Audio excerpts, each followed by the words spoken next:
Pode sentar.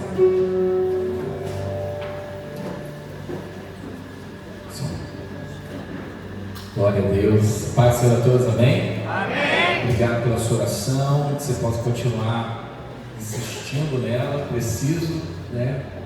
Mas quero agradecer muito carinho, cada intercessão.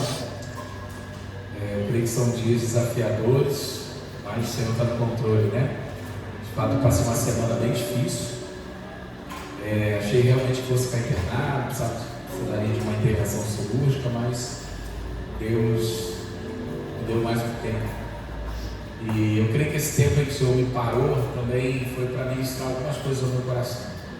Eu vou aproveitar essa oportunidade para poder compartilhar um pouco também do que o Senhor tem colocado no meu coração nesses dias. Amém? Mas antes disso, quero receber aqui, né, nossos visitantes. Silvio. Quem é Silvio que está aqui hoje? Ah, o Silvio. Silvio não é visitante não, né? Silvio já está quase, né? Já tem quase. Silvio. Geisa. Geisa. Seja bem-vindo em nome de Jesus também, viu, Geisa? Você, o Silvio e mais alguém que porventura tenha passado aí direto na nossa recepção. Você possa estar sentindo à vontade na casa do Senhor, na casa do nosso Pai. Essa é uma casa de acolhimento, uma casa de paternidade, uma casa onde a presença do Senhor está, né? Uma casa que amamos, o Senhor nos proporcionou, então vamos desfrutar da presença do Senhor. Amém? Amém, querido? Glória a Deus. Quero te pedir, presente sua atenção, você se separe aí das conversas, das brincadeiras, das distrações. Feche os olhos, coloque a mão sobre o seu coração, ora comigo, por favor. Senhor Deus eterno, Pai, graças te damos, Senhor, por esse tempo, por esse momento, e toda distração, Pai, tudo aquilo que tenta roubar aquilo que temos da parte do Senhor para receber, seja jogado por terra em nome de Jesus. Que toda ansiedade, todo medo, todo desconforto, tudo aquilo que não pertence ao Senhor, caia por terra em nome de Jesus. Mas que o Senhor encontre em nós a liberdade e te dá prazer aonde o Senhor se manifesta. Seja assim para a glória do teu nome, em nome de Cristo Jesus. Amém e amém. Amém? Querido, vou estar falando um pouco baixinho, então acho que dá para entender, mas eu vou tentar ser bem breve hoje. Realmente estou um pouco desconfortável para ficar falando, então eu quero que você fique focado para não precisar ficar repetindo muito. Amém? Amém? Amém. Amém. A palavra que o Senhor colocou no meu coração também, né, nesses dias, em relação às nossas vidas, ao nosso tempo, em relação à igreja, ela está especialmente no livro do profeta Isaías, capítulo de número 5, versículo 4. Abra sua Bíblia comigo, por favor, nesse texto, para nós refletirmos juntos. Eu vou ler a maioria dos versículos na versão King James atualizada, mas você pode estar acompanhando também pela sua versão. Amém? O texto diz assim, Isaías 5, 4. O que mais se podia fazer ainda a minha vinha, que eu lhe não tenha oferecido? E como esperando eu que desse uvas doces, veio a produzir uvas azedas. Até aqui. Esse versículo também é conhecido em outras traduções, ele é mais comum assim: o que mais tenho eu que fazer pela minha vinha que já não tenha feito? Ou que eu ainda devo fazer que já não tenha sido feito? Mas todas as traduções elas vão trabalhar essa mesma cobrança que o Senhor está fazendo em relação ao povo por causa da sua falta de posicionamento. Se eu pudesse separar um tema para essa mensagem, eu diria o seguinte: quanto tempo Deus ainda precisa te esperar? Essa palavra me chamou muita atenção porque nós estamos vivendo um tempo em que não há falta de palavra, amém, irmão? Amém. Nós estamos vivendo um tempo em que não há falta de revelação, amém? Eu não estou falando sobre a revelação da vida pessoal de ninguém, estou falando da revelação da pessoa de Jesus, a revelação da sua palavra. Nós vivemos um tempo em que todas essas coisas são extremamente claras e exploradas e expostas. Desde que Jesus veio, o Evangelho veio sendo acrescentado, derramado, multiplicado, e nós estamos aqui cerca de 2000 anos depois, desfrutando de toda a superabundância da palavra do Senhor. Mas ainda assim, apesar de não haver falta de manifestação do Espírito Santo, nós estamos vivendo um tempo de apatia, de um tempo de falta de resposta à ação do Espírito. Me chama a atenção quando o apóstolo João, lá escrevendo as cartas às 7 igrejas que aparece em Apocalipse, sempre fecha da parte de Jesus, né, escrevendo assim: quem tem ouvidos, ouve o que diz a igreja. Vocês podem me ajudar? Eu não forçar, pode? Vamos lá. Quem tem ouvidos, ouve o que diz a igreja. Já reparou que sempre tem esse apelo? Aqui a intenção de Jesus não é ouvir no sentido, eu já escutei, já estou ciente, mas é no sentido de quem ouve e pratica, quem atende. E eu creio que nós estamos vivendo um tempo em que não é falta de Deus falar, é falta de nós obedecermos essa palavra. Não é falta de apontamento, é falta de sair do lugar e ir para onde Deus mandou. O apóstolo está dizendo que existe uma certa diferença, né, entre o tempo do Senhor e o nosso, e que nós precisamos entender essa diferença de tempo. Sim, querido, eu não estou dizendo isso. Mas repara numa coisa: Deus, Ele é Senhor do tempo, sim ou não? Ele vive, querido, no que a Bíblia chama de Kairos. E nós vivemos no que a Bíblia chama de Cronos. Isso significa que Deus, Ele está no seu tempo de eternidade. Para Deus não existe passado, presente e futuro. Para Deus não existe progresso, processo, desenvolvimento, amadurecimento, frutificação. Não existe nada disso. Quando Eclesiastes capítulo 3, verso 1 vai dizer: para todas as realizações há um momento certo. Existe sempre um tempo apropriado para todo o propósito debaixo do céu. É o Senhor, através de Salomão, falando para nós o seguinte: olha, em mim todas as coisas já são, todas as coisas já estão, mas para vocês eu estou designando uma estação para cada coisa. E por que precisamos disso? Porque a nossa realidade, não só natural, mas emocional, depende de um tempo de resposta, depende de um tempo para a atitude, depende de um tempo de desenvolvimento. Então Deus está dizendo: olha, eu não preciso dessas fases, eu não preciso dessas estações, mas vocês precisam, então eu derramo sobre vocês isso. E isso vem para nós, que é esse Cronos. 2 Pedro 3,8 revela para nós esse Kairos de Deus. Veja: contudo, amados, há um princípio que não deveis esquecer, que para o Senhor um dia é como 1000 e 1000 anos é como um dia. Olha que interessante, o apóstolo Pedro vai trazer essa revelação sobre a maneira como Deus se estabelece no tempo.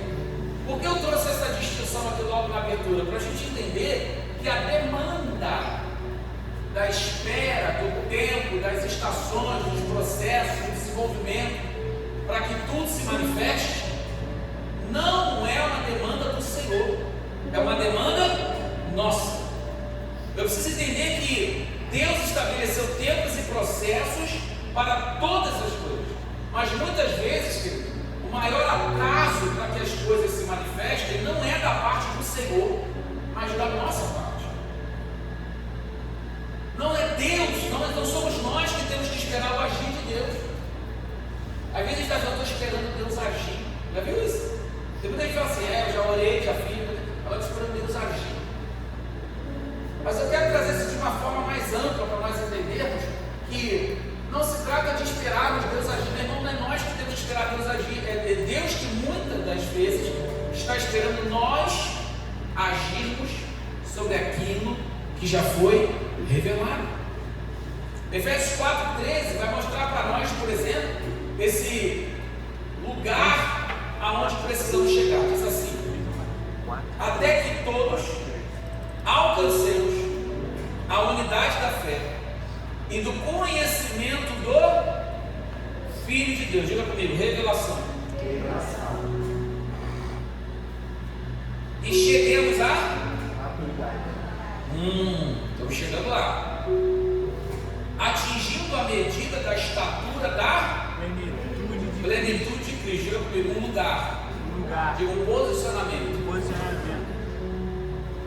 Aqui a palavra não está dizendo diretamente a um indivíduo, mas agora fica ainda mais difícil, porque o texto aqui está dizendo à igreja. Porque esse texto vai falar sobre a separação dos ministros do Senhor, dos ministérios em si, junto, é claro, com outros textos que vão falar de dons e ferramentas, para o aperfeiçoamento da igreja. Ou seja, a igreja também caminha por esse desenvolvimento, caminha por essas estações. Eu não estou dizendo que nós vamos pular etapas, amém? Eu não estou dizendo que nós não vamos viver as estações que Deus deu para nós. Eu só estou dizendo que muitas das vezes nós já podemos desfrutar o que o Senhor já entregou, mas não desfrutamos porque não nos posicionamos. Deixa eu te perguntar uma coisa. Foi Noé quem precisou de 120 anos para construir a arca? Ou foi Deus que precisou de 120 anos para construir Noé? A gente acha que o fato de Deus ter chamado Noé, que dito assim, Noé, eu olhei para a terra, você e sua família são justos, não foram contaminados, eu vou separar você e sua família, constrói uma arca de acordo com a minha planta. A gente acha que o chamado de Deus, a separação de Deus, já era a aprovação para toda a maturidade, toda a plenitude, toda a conclusão que Noé e sua família já deveriam ter para viver o extraordinário do Senhor. Só que não. Nós vamos ver na Bíblia em vários momentos que quando Deus chama, na maioria das vezes, não se está pronto. E do chamado, ou da unção, até o lugar de destino no Senhor, existe uma lacuna muito grande, um processo muito grande. Existem anos de trabalho, de aperfeiçoamento. E quem vai demandar mais tempo ou menos tempo? É o Senhor ou é a gente? Por isso que eu quero que você pense nisso. Será que foi Noé que, por falta de ferramentas, ou por falta de árvores, ou por falta de uma equipe produtiva, por falta de uma fábrica, de uma empreiteira, de uma madeireira, ou pela perturbação que os outros talvez tivessem feito na vida dele na hora que estava trabalhando?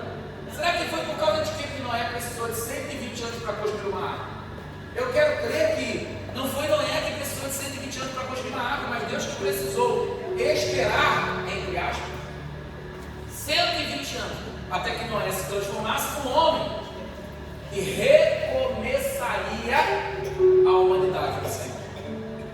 E Abrão, quando Deus chama Abrão da terra de Ur dos caldeus, Deus chama esse homem para fazer dele não um homem extraordinário, mas um pai de nações que viriam dele, gerações, povos, vidas e mais vidas. Talvez Abraão olhava para si e via um líder de uma equipe, um líder de um clã, mas Deus olhava para ele e via quem? Isaac, Jacó, as tribos, o povo de Israel, via o seu filho primogênito. Mas desde Abrão até Abraão, a Bíblia mostra para nós que se passaram cerca de aproximadamente 25 anos. Aí eu quero te fazer a mesma pergunta que Noé. Abraão precisou de 25 anos para conseguir atravessar a geografia e chegar até o lugar em que Deus queria? Ou foi Deus que precisou de 25 anos para fazer Abrão se tornar Abraão? E o que dizer de Davi? Olha a distância de Davi pastor para Davi rei. A Bíblia vai dizer que se passaram cerca de aproximadamente 15 anos. Ele devia ter 15, 17, depois próximo dos 30, alguma coisa assim. Mas fato foram anos. De Davi pastor a Davi rei. Se passaram anos. Mas peraí, ele já não tinha sido ungido lá na casa do pai, pelo profeta Samuel? Sim, não. Já tinha sido ungido. O que aconteceu? Se ele já tinha sido ungido, por que ele não foi logo para o trono, pastor Leandro? Se ele já tinha sido ungido, por que ele não foi logo para o trono, seu Leandro? Diga comigo, porque não estava preparado. Diga comigo assim, o trono não estava pronto para Davi. Mas Davi não estava pronto. Então não era Davi que precisava de 15 anos para aprender sobre reinado, ou conhecer o coração de Deus. Era Deus que precisou trabalhar por 15 anos até que Davi deixasse de ser menino para se tornar rei. José, irmão, para José, governador. De quanto tempo estamos falando? Aproximadamente uns 13. Aí eu te pergunto, foi José que precisou de 13 anos para sair da Inglaterra e chegar lá? Ou foi Deus que precisou de 13 anos para que José aprendesse o lugar do trono? Amém ou amém? Amém. Estão comigo? Amém? Tranquilo? A pergunta que eu quero deixar aqui para você pensar é: como nós nos movemos, como nós reagimos àquilo que o Espírito já falou? A Filadélfia está com 3 aninhos. Já vamos fazer agora dia 19, né, de agosto, 4 aninhos. Grite por mim. Mas eu te pergunto, se nessa casa não tem faltado paternidade, revelação, palavra, comunhão, ensino, orações, posicionamento, milagres, o que mais Deus tem que fazer pela nossa vida que já não tem feito? Por que nós clamamos pelo novo se nós não andamos tudo ainda sobre o que já recebemos? Por que pedimos para Deus fazer novas coisas se nós ainda não nos movemos em tudo que Ele já nos deu? Como você se comporta no tempo de espera vai determinar o teu tempo de chegar ao teu destino. Como você se comporta quando você recebe uma palavra? Como você se comporta quando Deus te coloca num lugar de preparação? Como você se comporta quando Deus te faz iniciar um processo? O nosso tempo de espera não pode ser desculpa para não vivermos o processo. Fulano, já se passaram 10 anos. Eu estou na dispensação do Senhor. Aí a gente coloca esse lugar de aguardar como uma desculpa de não atravessar o processo. Deus deu Canaã para o povo, mas não foi Deus não tirou Canaã de lá e trouxe para o povo. Deus tirou o povo do Egito e disse: vai lá. Tanto que Moisés teve que dizer: não, Senhor, estava lá. A gente está indo, mas se o Senhor não for conosco, nós não vamos. Por quê? Deus não está dizendo assim: ó, Canaã fica para lá, pode ir. Qual é a ideia de Deus aqui? É dizer assim: ó, eu já estabeleci minhas promessas, eu já liberei minha palavra, eu já entreguei um novo e vivo caminho para a minha igreja, eu já fiz tudo que eu tinha aqui. O que falta? É você sair do ponto A e ir para o ponto B. Como nós nos movemos sobre o que o Espírito já revelou? Olha o posicionamento de Daniel, na altura do capítulo 10, por exemplo. A gente vai ver aquele momento clássico que Daniel está orando. Aí o que acontece? Quem lembra? Deus traz a resposta, afasta o anjo.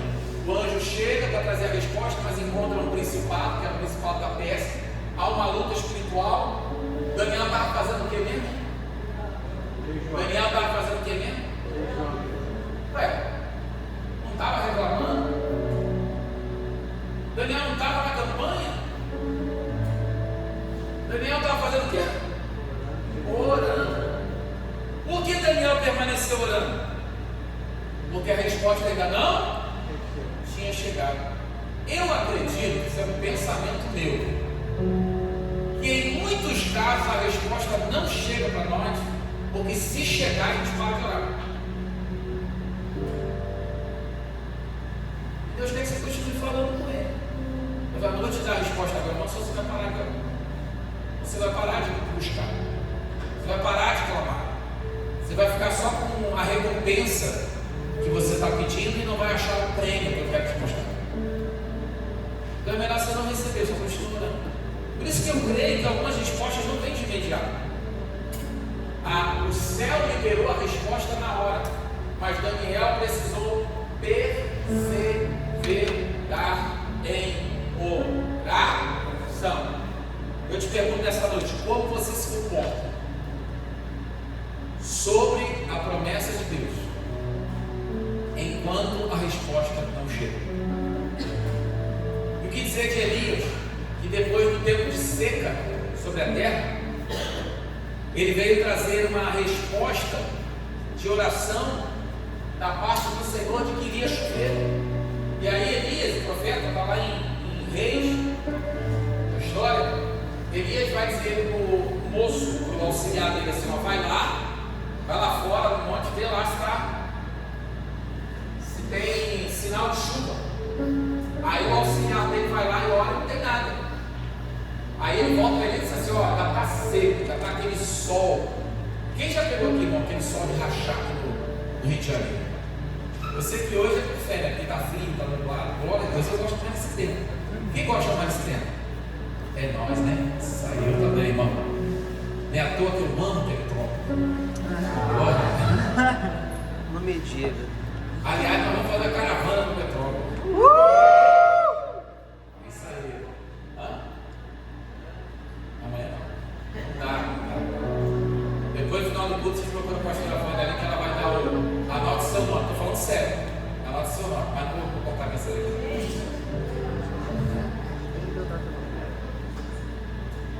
E me chama a atenção que o moço volta para ele e fala assim, ó, não tem sinal de chuva não, hein?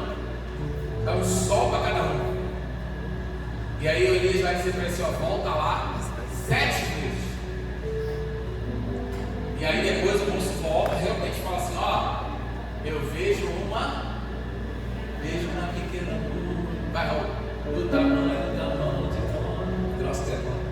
Mas este é o sinal que a sua chuva vai descer.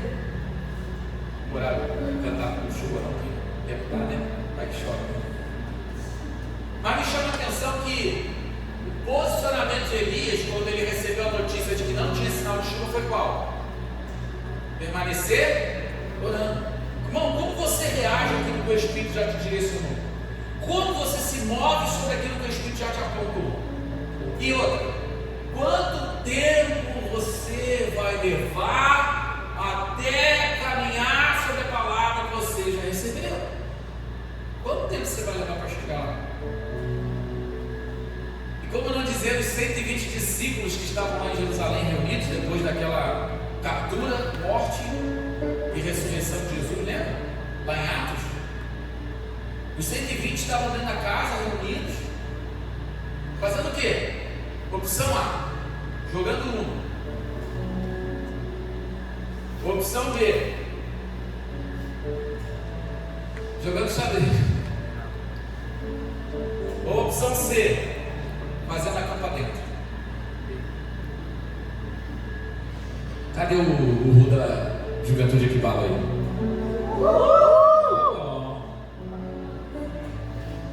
Como você se manifesta sobre a palavra que você já recebeu? Como você se move no seu tempo de espera? Pode determinar o seu tempo de processo.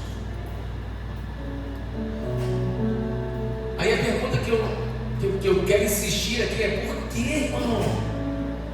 Por que raios, razão, circunstância a gente demora tanto para nos tornar aquele ou aquela que Deus já viu em nós? Posso pedir que você perguntar para quem está ao outro lado? Isso, posso? Pergunta para quem está perto de você assim, ó, por que você demora tanto? Para enxergar quem Deus já viu que você é. Irmãos, acho que se Abraão tivesse espelho naquela época, ele ia olhar e falar assim: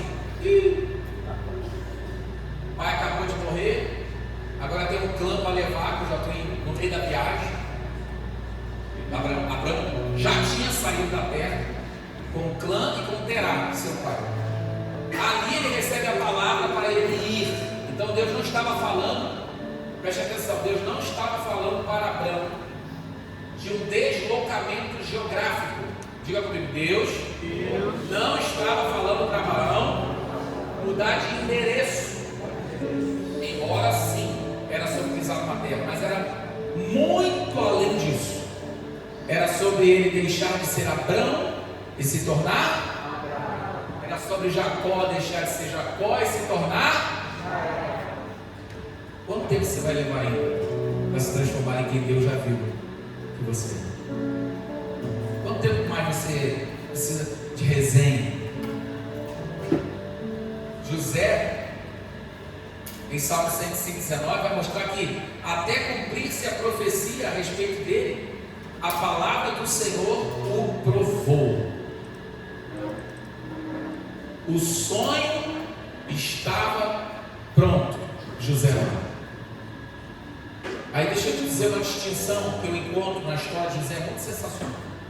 Quando José, diga comigo, quando José era menino, inclusive os teólogos falam isso, tá? Ele era sonhador, não tinha sonho? Mas depois, lá no final, pertinho de ir para o trono, pertinho da hora de o faraó chamar ele, você viu José tendo sonho? José agora dava revelação dos sonhos. Sabe o que eu aprendo aqui? É que quando somos meninos, somos sonhadores, mas quando somos maduros, somos aqueles que revelam a vontade do Senhor.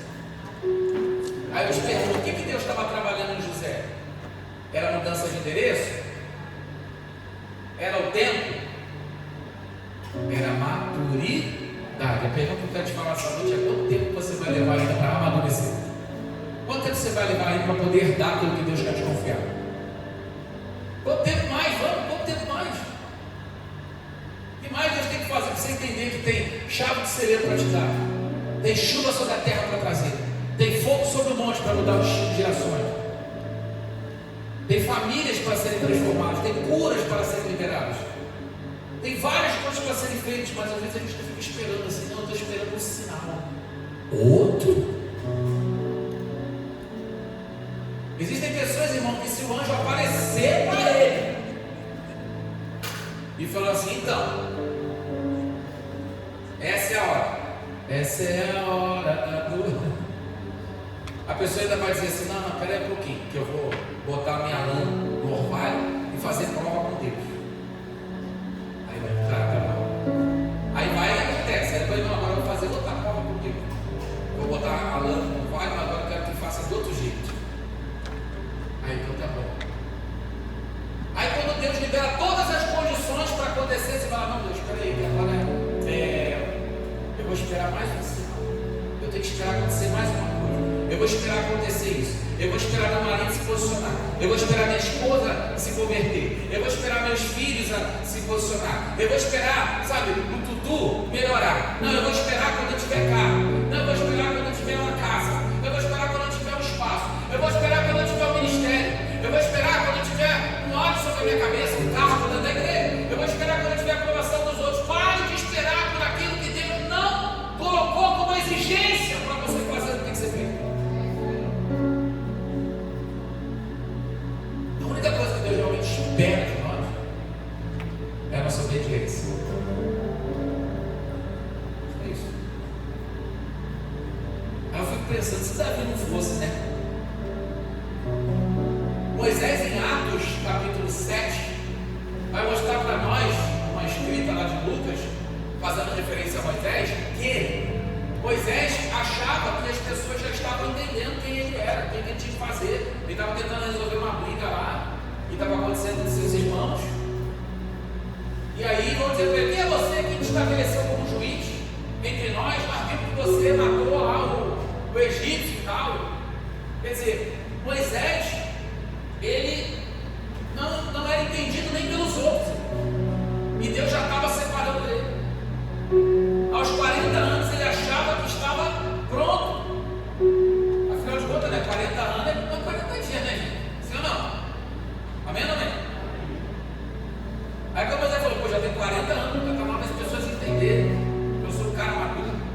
Só que para Deus, maturidade não tem a ver com idade, tem a ver com caráter, obediência, temperança, frutos do Espírito. E aí Deus mostra para Moisés que agora que ele achou que estava maduro, Deus manda ele para o deserto, pedindo para poder se ralar por mais 40 anos. Aí quando Moisés chega aos 80, que ele fala: agora eu vou trabalhar na minha aposentadoria, vou dar entrada no meu INSS. Deus chega para Moisés e diz: não, Moisés, agora não é hora de separar, agora você começar. E aí tem lá em Êxodo 3:10 que ele fala: vai a Faraó liberte o povo. Quando Moisés achou que estava acabando, Deus estava começando. Eu quero te provocar nessa noite, irmão. Não estou exortando ninguém. Quero te provocar nessa noite para você entender que a única pessoa que está atrasando o cumprimento das coisas na tua vida, fala comigo assim, é nós. Tem muita gente falou, não, mas o problema nunca foi a distância, irmão. A jornada de Israel, o povo hebreu, para chegar até Canaã, segundo os estudiosos, era uma jornada de dias, possivelmente uma jornada de semana. E por que levaram 40 anos? Eu te pergunto, eles que precisavam de 40 anos por causa da parada, eu gosto de viajar para São Paulo, mas não é nem por causa de São Paulo, eu gosto de meus irmãos lá, mas eu gosto das paradas. Quem já viajou para outro estado sabe o que eu estou falando, não é? Irmão, é bom parar no grau, não é? Tomar um cafezinho.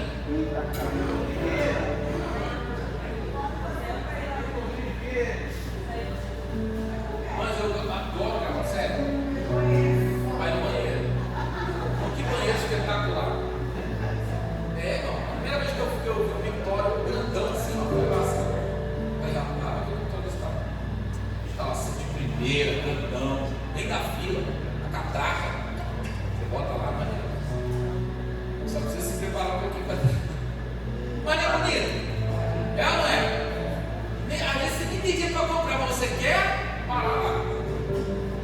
Por que eu estou usando essa comparação? Porque eu tenho para mim, pelos dados bíblicos, arqueológicos, geográficos, históricos, que mesmo que o povo hebreu parasse toda hora na jornada, igual eu paro para São Paulo, ainda assim ele não precisaria de 40 anos, não. Então deixa eu te perguntar de novo o que eu te perguntei no início. Foi o povo que precisou de 40 anos para conseguir chegar em Canaã? Ou foi Deus que precisou esperar 40 anos, dando tempo para que o povo se arrependesse? Mas a palavra de Deus, Jesus, não é diferente. Deus só solta assim, ó. Dê-lhe tempo para que se arrependesse. Os 120 anos lá que Deus estava trabalhando a vida de Noé e sua família, também foi um tempo de arrependimento que Ele deu de chance para que outros se arrependessem. E o que eles fizeram? Não se arrependeram. O que Deus fez? Trouxe o dilúvio. Então uma jornada de dias levou 40 anos. Por quê? Porque existe uma grande diferença entre você sair do Egito e o Egito sair de você. Foi mais rápido o povo caminhar do Egito até a entrada de Canaã, que era próximo de Cades Barnea, ali perto da entrada já. Foi mais rápido fazer essa jornada a pé. Foi mais rápido do que tirar o Egito do coração do povo. Depois de 40 anos, o povo ainda não tinha perdido o Egito do coração dele. Meu pai costumava dizer uma coisa muito interessante: que a maior distância para um homem percorrer não está na caminhada dos seus pés, está na distância da sua mentalidade ao seu coração. É verdade, você recebe a revelação no seu, você recebe o chamado no seu, mas até isso entrar no teu coração, você obedecer, é uma jornada de 40 anos e às vezes morre no deserto, não vive. Como aconteceu, o povo não viveu. Deus falou: bom, eu dei tempo para vocês, então agora vamos fazer o seguinte: vocês vão voltar para o deserto, vocês vão morrer lá, e eu vou pegar essa nova geração de 20 anos para baixo e vou trabalhar com os novos. E está comigo também. Deus já tinha dado todo lugar para o povo. Mas Josué 1,3, Deus já tinha prometido para o povo: todo lugar que você pisar a planta do seu pé, eu vos darei, como prometi a Moisés. Era promessa ou não era? Mas quem tinha que pisar? Irmãos, a promessa é de Deus, mas o pé é teu, irmão. Quem está entendendo isso? Amém? Eles precisavam ir e possuir. Quantas coisas Deus já te prometeu, mas você ainda não saiu do seu lugar para ir e possuir? É falta de promessa? Não. É falta de direção? Não. É falta de obediência. E aqui obediência eu quero dizer, não no sentido contrário à rebelião, mas no sentido de falta de atitude. Porque a desobediência não é só com quem se rebela, com quem não se mexe. Eu estou esperando após domingo, eu estou esperando o dia da consagração, eu estou esperando o dia da... sei lá o que. Não, Deus não te pediu nada disso. Deus não precisa da tua casa para começar uma ação. Deus não precisa do teu dinheiro, Deus não precisa da tua casa, Deus não precisa do teu carro, Deus não precisa de nada disso. Deus não precisa nem de você, nem de nós. Ele escolheu, por amor, nos envolver nos seus projetos. Deus espera de nós o que então? Diga comigo, respostas. Quando Deus traz a visão extraordinária para o profeta Isaías, no autor do capítulo 6, o Senhor vai, traz uma visão e diz para Isaías: e aí, Isaías? Quem enviarei? Qual é a resposta de Isaías? Diga comigo, eis-me aqui. Quando o anjo da parte do Senhor aparece para Maria, mãe de Jesus, qual é a resposta de Maria? Está lá em Lucas 1,38. Diante disso declarou Maria: eis aqui a serva do Senhor, que se realize em tudo conforme a tua palavra. E em seguida o anjo partiu. Qual foi a resposta de Maria? Eis-me aqui. Resposta imediata. Agora deixa eu dizer uma coisa. O eis-me aqui de Maria não foi dizer assim, ó, eu concordo. Não. Naquela mesma noite, ela assumiu o posicionamento. Em seguida, viajou para outra cidade, obedecendo a palavra. Diga comigo. Teve obediência e teve o id. Ela entendeu e foi. Em Mateus 4,20 mostra a resposta, por exemplo, dos discípulos também. Eles imediatamente deixaram suas redes e seguiram Jesus. Lembra do chamado de Jesus aos discípulos, a Pedro, por exemplo? Mestre, és tu, mestre. E agora o que eu faço? Larga tudo e me segue. Pedro largou e foi. Diga comigo, respostas imediatas. Agora existe também uma igreja nesses dias, se assim posso dizer, que está parecendo um jovem rico.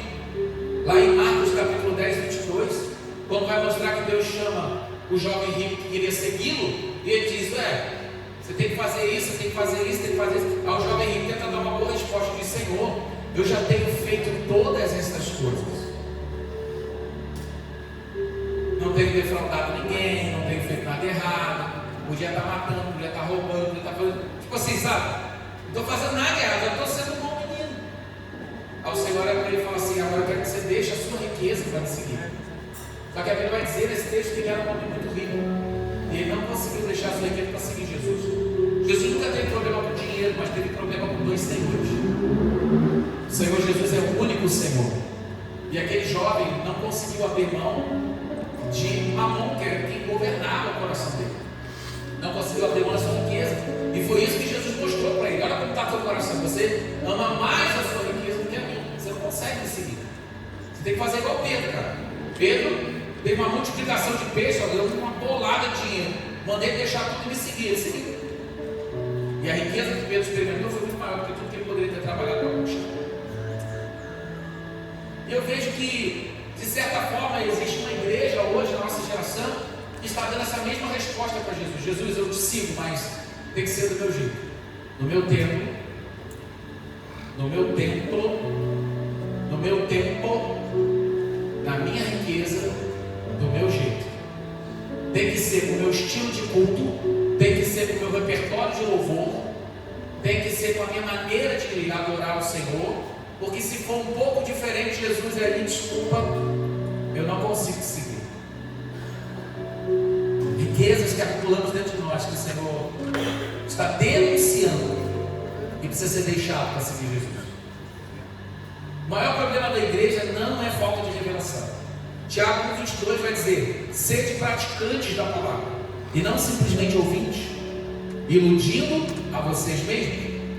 Então, se nós não precisamos mais de informação, até porque nós temos a liberdade de carregar a Bíblia, que muitos países não têm. Nós temos liberdade de conversar, de orar, de adorar, de cantar, até dentro de casa e fora. Muitos países não podem. A um clique você tem resposta até de versículo que você não decora. Às vezes o cara chama um versículo e fala: onde que está isso mesmo? Onde que está isso mesmo? Vou lá no Google. E agora, para ficar mais desafiador ainda, além do Google tem uma inteligência lá, uma IA. Às vezes eu clico lá e falo assim: como está aqui? O que mais posso fazer pela minha vida que não tem? Onde que está esse versículo? Eu não sei que tem esse versículo. Joga lá no Google, a IA já vai dizer assim: foi o profeta Isaías que falou ao povo, isso aqui. Aí aparece até que entrega do lugar. Então não é falta de ferramenta, amém? Não é falta de explicações, amém? Não é falta de entendimento. Então é falta de quê? Atitude e obediência. O Evangelho de João, capítulo 13, versículo 17 diz: portanto-se vós compreenderdes esses ensinamentos e o praticardes, abençoados sereis. Qual é a condição para a gente ser abençoado? Diga comigo: compreender e praticar. Aí o que acontece com a maioria dos cristãos hoje no Brasil e no mundo? Vem comigo para a igreja, ouve a palavra e fala: uau, essa palavra é de Deus. Chega na segunda, continua com os mesmos hábitos, com os mesmos vícios, com os mesmos pecados, com os mesmos problemas, andando no mesmo caminho. E muitas das vezes arrumando outra sarna para se coçar. Porque mudou do lado de fora, mas não mudou do lado de dentro. Como nós precisamos reagir à palavra? Tem duas reações que me impressionam. Dois homens, Judas e Pedro, receberam a mesma palavra, a mesma revelação: Cristo, o Filho de Deus vivo. Quando Judas falha, ele reage com remorso. Quando Pedro falha, ele reage com quebrantamento e arrependimento. Quando Judas descobre quem é Jesus, na primeira oportunidade, ele entrega Jesus. Quando Pedro descobre quem é Jesus, assim que ele encontra Jesus, ele é reconciliado com o meio de Deus. Se os dois recebem a mesma palavra, a mesma revelação, têm o mesmo caminho, têm a mesma manifestação do Espírito dentro deles, eu te pergunto: como que é, qual é a diferença entre eles? Um pereceu e o outro foi salvo. Qual é a diferença entre eles? É a maneira como eles reagiram. Por isso que é extremamente importante você entender como é a sua reação à palavra que você está ouvindo. Se você não mudar o seu caminho, se nós não mudarmos a nossa mentalidade, o nosso coração, e não começarmos a viver uma vida nova em Cristo, uma nova criatura, que nasceu de novo, que busca novos hábitos, nova rotina, que traz Deus no seu coração, que busca viver a prática, a aplicação da palavra. A palavra, desculpa te dizer, entrou por um ouvido e saiu. Em qual desses dois você se encaixa na sua reação àquilo que você ouve aqui no domingo de manhã, no domingo de noite, na terça, na TP Nuios? Não dá para falar não. Na quarta, qual é a sua reação? Você ouve e foge, ou você ouve, se arrepende e refaz o seu caminho? E aí eu volto à pergunta do início da mensagem: que mais se pode fazer na minha vinha que eu já não tenha feito? Deus tinha feito um alto investimento do povo, muita coisa. E aí o Senhor fala: poxa, era para estar nascendo uva doce, tem uva amarga. Por quê? Porque estava bonito por fora, mas amargo pelo lado de dentro. Irmão, já pegou no mercado uma uva verde, uma uma fruta verde. Quem já provou uma fruta verde? Não é ruim, não. Uma vez eu estava com vontade de comer caqui. Muita vontade. Aí não estava muito vermelhinho, não. Deu uma mordida nele. Olha, ficou uma semana, cara.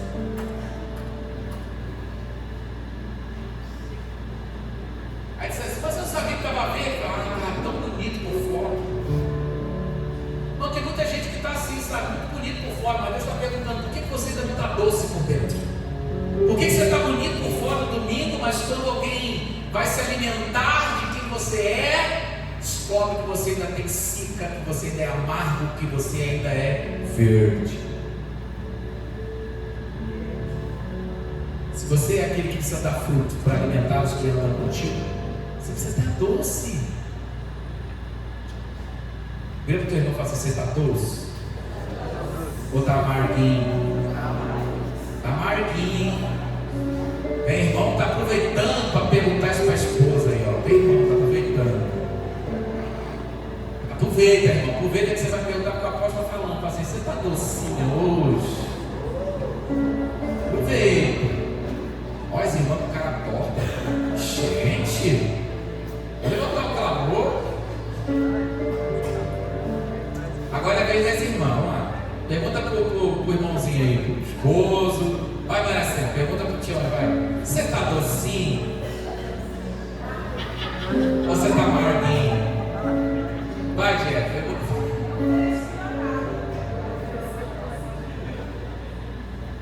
E aí, Ludmila, como é que ele tá? Tá docinho? Ou tá amarguinho? Há quem diga assim, doce, doce que apodrece o dente. Eu acho interessante essa expectativa que o Senhor tinha sobre o seu povo e sobre a ilusão que o povo entregava. Eles eram uma uva bonita por fora, na analogia de Jesus, mas por dentro eles estavam amados. E assim tem sido muitas pessoas, sabe? Que abraçam, falam, ei, vamos junto. Te amo, irmão. Somos corpo, e assim bem ajustado,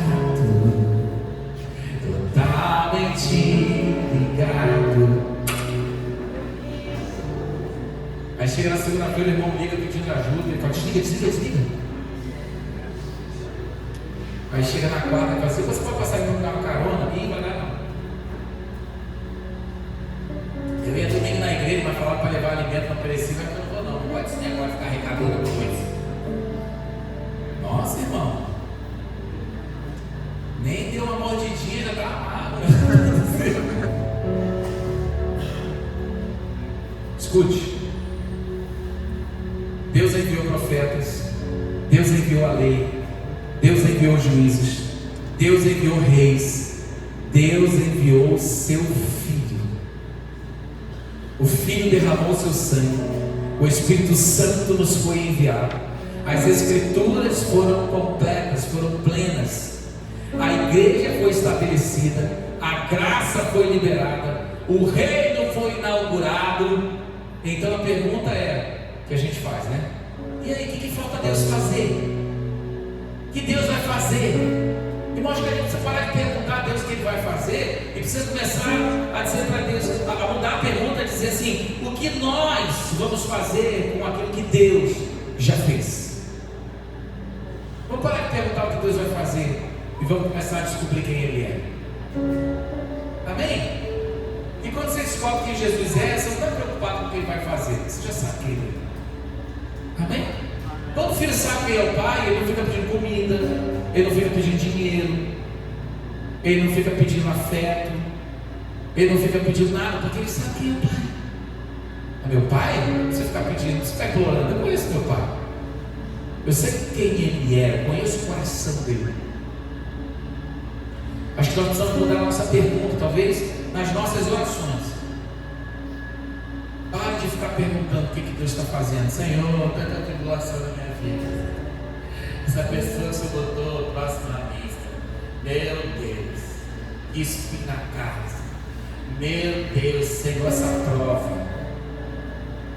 Senhor, esse gigante. Quem já orou sobre gigante aí? Fala para Deus, que gigante é esse? Irmão, quem já teve um gigante na sua vida para enfrentar? Deixa eu ver. De repente é só eu.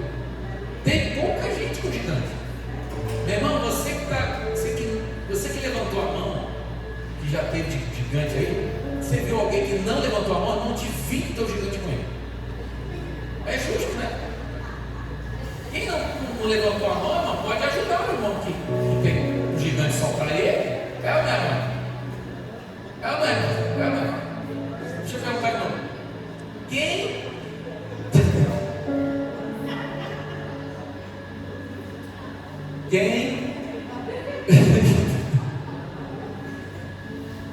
Quem está enfrentando um gigante aí na sua vida? Gigante, desafio. Você vê que sai, porra, rapaz, isso aqui é uma guerra para mim, rapaz. Levanta mais, deixa eu ver. Se eu achar alguém que não levantou, ele vai conversar comigo no final. O Gisele levantou não ainda. Bom, quem tiver com mais de um gigante aí, Gisele, não tem nenhum. Você passa para ela. Eu estava orando para o Senhor, dizendo, meu Deus. Aí eu fechei os olhos assim, ó. E aí começou a passar uma coletânea de gigantes assim na minha frente. Assim. O que é isso? Está acumulando? Aí comecei a orar assim, Senhor Deus, me dá vitória. Derruba esses gigantes. Senhor Deus, você é Deus de vitória. Varão de guerra. Derruba esses gigantes. Me dá vitória. Alguém já orou assim? Ou foi só eu? Só faz assim, ó. Né? Irmão, escute uma coisa. Muitas das vezes, o melhor de Deus para a nossa vida. Quem já orou assim? O melhor de Deus ainda está por vir. Quem já orou? Não é? A gente até cantava, o Ludmilla adorava essa música. Dançava Renascer Praise, Renascer? Não, quem? Lagoinha? Sim. O melhor de Deus ainda está por vir. Você entendeu? Não é? Cláudio Lucas? Misericórdia. Enfim, tinha músicas, né, que falavam do melhor de Deus ainda está por vir. Não tinha? Beleza. Irmão, vira para quem está do seu lado aí, por favor, me ajuda a pregar, vai. Fala para ele baixinho assim, irmão, tem vezes que o melhor de Deus é te colocar diante de gigantes. Irmão, deixa eu dizer uma coisa. A melhor coisa que Deus fez com Davi foi colocar ele diante de Golias. Mas deixa eu dizer uma coisa, quem derrubou Golias? Foi Deus? O melhor de Deus foi colocar ele diante de Golias. E o melhor de Davi foi derrubar Golias. Quem era Davi antes de Golias? Diga comigo, ninguém. Quem era Davi depois de Golias? Uma ameaça. E às vezes você está pedindo, Deus, derruba esse gigante. Não, cara, eu já coloquei ele de frente para você e já apresentei os dois. Agora cabe a você lançar a pedra e quando ele cair, cortar a cabeça fora. Porque tem gente que até derruba o gigante, só vai lá e corta a cabeça. O problema disso é que ele levanta de novo. Vem para aquele que eu estou dizendo também. É um tempo de atitude, irmão. É um tempo de você entender que Deus já fez o que tinha que ser feito. O melhor de Deus já foi manifesto. Chama-se Cristo, Filho do Deus vivo, que veio em carne e habitou no meio de nós e nos abriu um novo e vivo caminho para que pudéssemos ser reconciliados com o Pai. O melhor de Deus não virá, ele já veio e voltará. Deus não está procurando pessoas que apenas recebam uma palavra.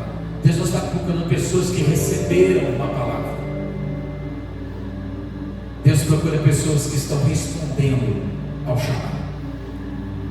O reino, querido, não avança pela quantidade de revelação recebida, sabe? Mas avança pela velocidade das nossas respostas àquilo que o Espírito já falou. E é exatamente por isso que eu quero encerrar essa mensagem às 8h15, para dizer que quem precisa te convencer é o Senhor, a palavra foi liberada. Vamos ficar de pé?